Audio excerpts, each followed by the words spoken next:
গতকালকে গিয়েছিলাম ইয়ামাহা শোরুমে। আমার গাড়ির বল রেসারটি আজকে অনেক দিন যাবতই খারাপ হয়ে আছে, সেটি পাল্টানোর জন্য।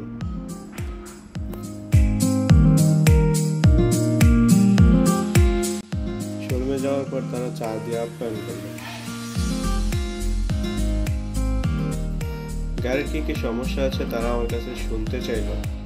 তারপর আমি যেহেতু বল রেসার পাল্টা দিয়ে গিয়েছিলাম, আমার আহামরি আর কোনো কাজ ছিল না, তারা আমার বল রেসারটি খুলতে শুরু করলো।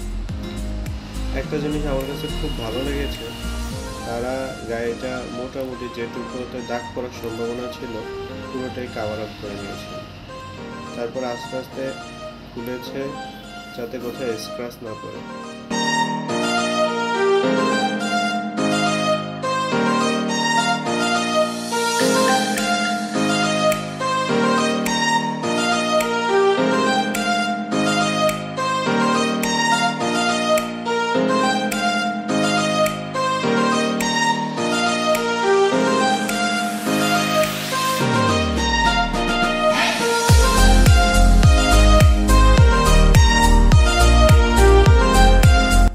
একটা বিষয় আপনাদের সাথে শেয়ার না করলে না, আমরা সবাই জানি শোরুমের মালের দাম সবসময় ওভার প্রাইস হয়ে থাকে।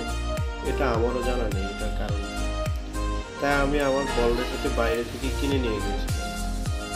যদিও তাদের কোনো আপত্তি ছিল না বাইরেটা লাগানোর জন্য, তাদেরকে আমি সার্ভিস চার্জ দিয়ে দিয়েছিলাম লাগানোর জন্য। আমার শোরুমের কাজ বরাবরই আমার পছন্দ, কারণ তাদের কাছে আপনি এমন কিছু মেশিন অথবা এক্সট্রা যন্ত্রপাতি দেখতে পাবেন যেগুলো আপনি বাইরে দেখতে পাবেন।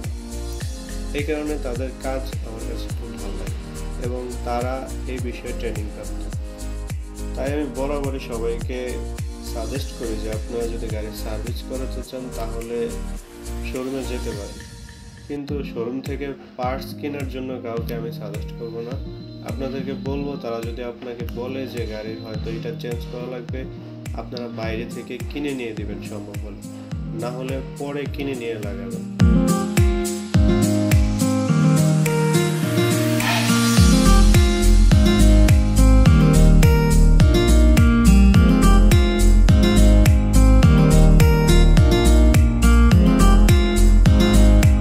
শোরুমের পার্টসগুলো বরাবরই খুব এক্সপেন্সিভ হয়। শুধু ইয়ামাহা নয়, আপনি অন্যান্য অনেক শোরুমে আমি দেখেছি তাদের পার্টসগুলো একটু এক্সপেন্সিভ হয়। আর আপনার যদি মনে হয় বাইরে হয়তো একটা পার্টস আপনি অরিজিনাল পাচ্ছেন না, তাহলে আপনি শোরুম থেকে কিনে নিয়ে লাগাতে পারেন। যারা ভিডিওটি শেষ পর্যন্ত দেখেছেন সকলকে ধন্যবাদ জানাচ্ছি এবং ভিডিওটি কেমন হয়েছে কমেন্ট করে জানিয়ে দিন।